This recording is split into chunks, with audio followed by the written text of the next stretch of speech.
legislation. Go ahead, Wandayi. Yes, Honorable Speaker, I want to refer you to the provisions of Article 93, Sub-Article 2 of the Constitution, very, very briefly.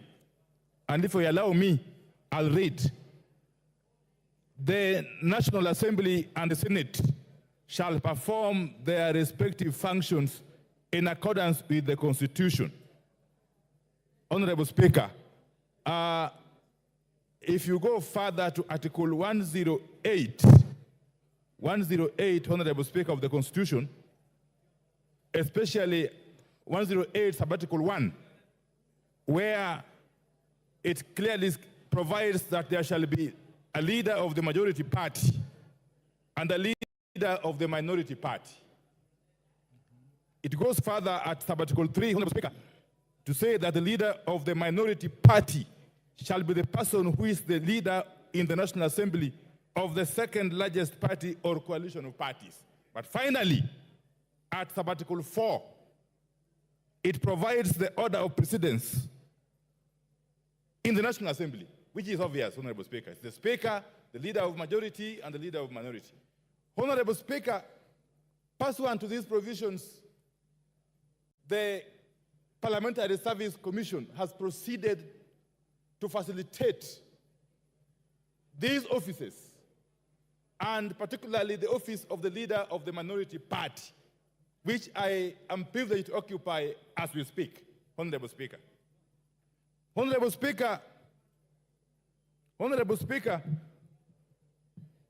part of the facilitation of that office is the enabling of the office to hire officers.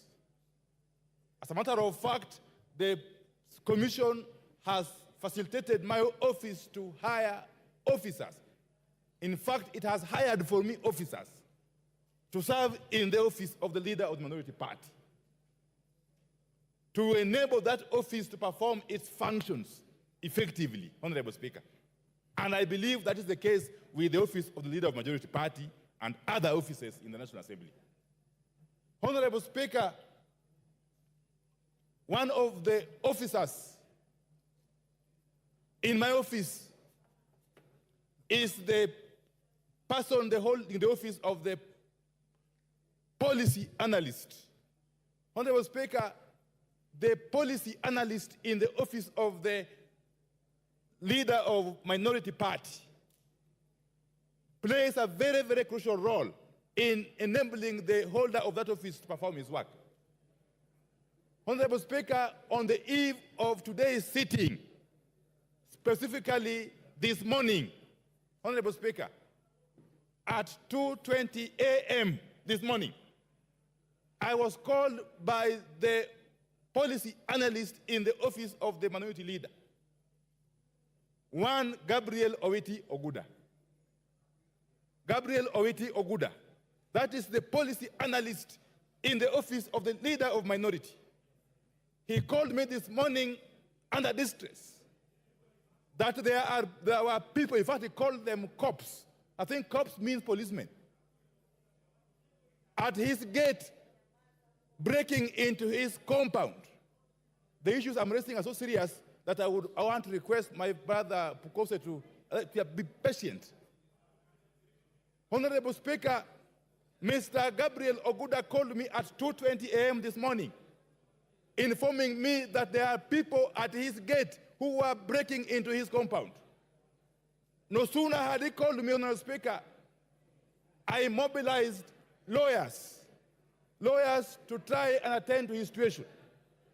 But within no minute, Honorable Speaker, members, order. I need to hear. Honorable Speaker, 10 minutes after Mr. Oguda called me, my phone calls were jammed. I was unable to call nor to receive calls until about 6:30 this morning. Honorable Speaker, in the ensuing period, these persons actually broke the gate of Honorable Oguda's compound, went further to break his door, and abducted him. Up to this moment, I'm speaking here, we do not know the whereabouts of Mr. Oguda. who is an officer in the office of the leader of the minority party, an officer who is supposed to make our work possible, happening on the eve of this very special day, Honorable Speaker, we don't take it lightly. And I want to explain further, Honorable Speaker. The persons who abducted Mr. Oguda are not known, even though in his phone call to me at 2:20 a.m., he indicated they were policemen. We have looked in all police stations in Nairobi and environs. He is nowhere to be seen. We don't know where they kill him or they are holding him in Communicado somewhere. Honorable Speaker, we do not know. Honorable Speaker, Article 29 of the Constitution of the Republic of Kenya protects the right to freedom of every Kenyan citizen. Indeed, even the rights of arrested persons are protected in the Constitution at Article 49, Honorable Speaker. As a matter of fact, nobody is supposed to be arrested without being informed as to why he is being arrested.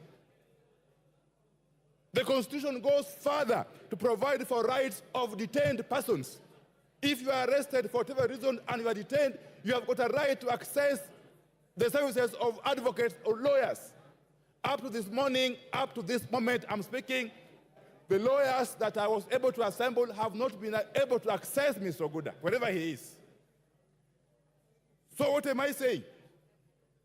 What I'm saying, Honorable Speaker, is that this cannot be treated as business as usual. It is the same manner somebody or people can abduct officers assigned to the office of the Speaker. That would be an affront to the independence of the institution of Parliament, Honorable Speaker. Parliament is an independent institution, and this House is not complete without one side of the House. This House is only complete with the majority side and the minority side. Honorable Speaker, before I conclude, let me say this. Some of us have walked this journey, and you know. These are not things that are new to us. But it will be unfortunate if this country were to regress to the dark old days, which we have been accustomed to, and some of us have been victims of. Honorable Speaker, a trend is now emerging of abductions of people in this country by people who we do not know. I am being told this morning from some sources that there is a unit already already established in the police service, and that unit is reporting to nobody. They are reporting to nobody. They are a law unto themselves. He is on a point. They are abducting Kenyans. Wind up. I am on a point of order. Wind up. What is itching, Honorable Sirma? Order, honorable members. Order. Order. So can I allow him to prosecute my case? He seems to know more. I'm hearing what. Go on, I'm hearing what you are saying. Yeah, this is... Clerk, you can improve the sound system. Honorable Speaker, I was in this House. I was in this House in the 12th Parliament when members, especially some of them sitting that side, were crying here. Were crying here over these abductions. I can tell you, Honorable Speaker, the shoe could be on the other side of the foot. But these are the same things, Honorable Speaker. What is good for the must certainly be good for the gander. I can tell you. And therefore, will I be right, Honorable Speaker, to request you that before we proceed, you use your powers under the Constitution to compel whoever has abducted the officer in the office of the leader of minority to be produced before we can proceed. Otherwise, this House will continue to be under siege, and we cannot operate under intimidation. Personally, you can't. You've made a point. Thank you. Minority Leader, you've made your point. Give him 1 minute to conclude. You are now not complaining, you are making a speech. If anybody thought that they can intimidate members of Parliament, let me assure them, at least personally, I can never be intimidated. You will never intimidate me. You've made your point, Wandayi. And therefore, I demand on behalf of my coalition. That is that extra the material officer that's is unnecessary. released, or at the very worst, taken to court and charged with 2 offenses he has committed. Thank you. Thank you. Majority Leader? No. Order, Honorable. Thank you, Honorable Speaker. Honorable Speaker, I think the issue being raised by the minority leader is an important matter that we should deal with, and that is, Honorable Speaker, I was pleading with my colleagues here to allow the leader to make his point. Because this is a house where we should all conduct ourselves with some decorum, so that the leader makes his point. Because as he says, today could be an officer serving in his office. Tomorrow, it could be an officer serving in the office of the Honorable Rindikiri or the Honorable Kimani Ichungwah.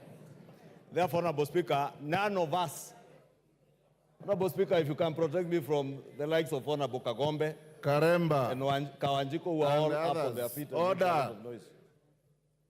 Order, Honorable Karemba. Take your seat.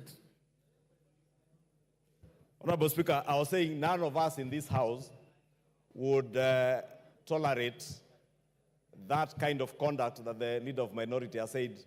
But, Honorable Speaker, I'll be cautious to use words like abductions or kidnap. Honorable Speaker, all that probably I could commit is to check first with the Inspector General of Police whether the police are holding the said officer, and also to investigate what would have happened, who these particular people are, because even when I listened to the Honorable Opiyo, even him, it's not clear to him whether these were policemen or otherwise. But, Honorable Speaker, let me say this, that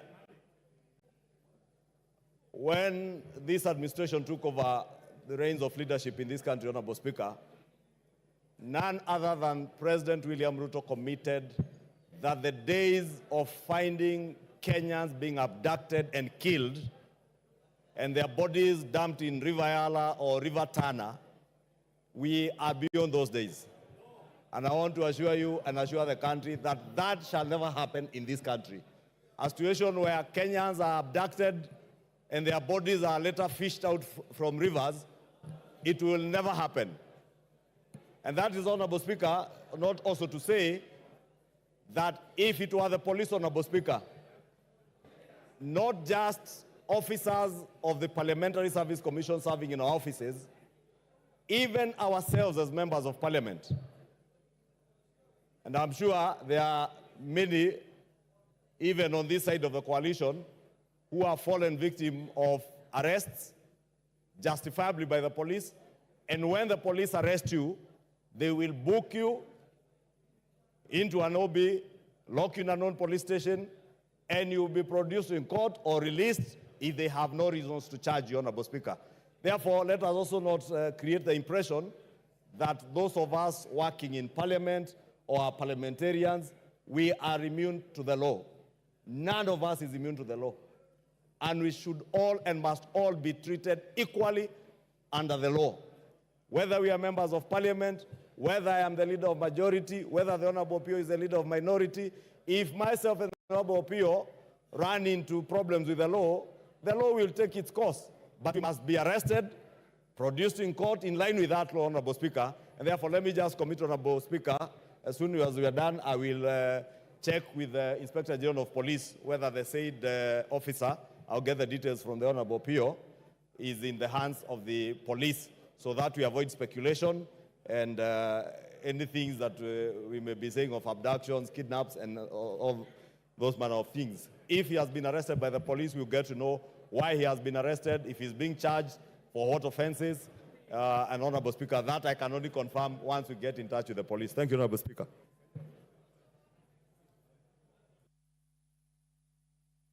Order, honorable members. Order. Order, honorable members. I have heard what the minority leader has said. In the context of the Constitution and the law, he's right. And I've heard what the majority leader has responded. I am not privy to any of those facts. You know that you have immunity as members of parliament. Nobody can arrest you or serve you with any court processes within the precincts of parliament. Your staff will be protected under my watch. We will not protect those who break the law, obviously, because even as members of parliament, we are not above the law. If you commit any crime out there, the speaker can only wish you well. But if they come to arrest you in parliament, the speaker will stop it. I will direct the majority leader to get in touch with the IG, find out about the officer working in the minority leader's office, and report back to me within the next 1-2 hours. And Honorable Wandayi, I'll be able to communicate. Thank you.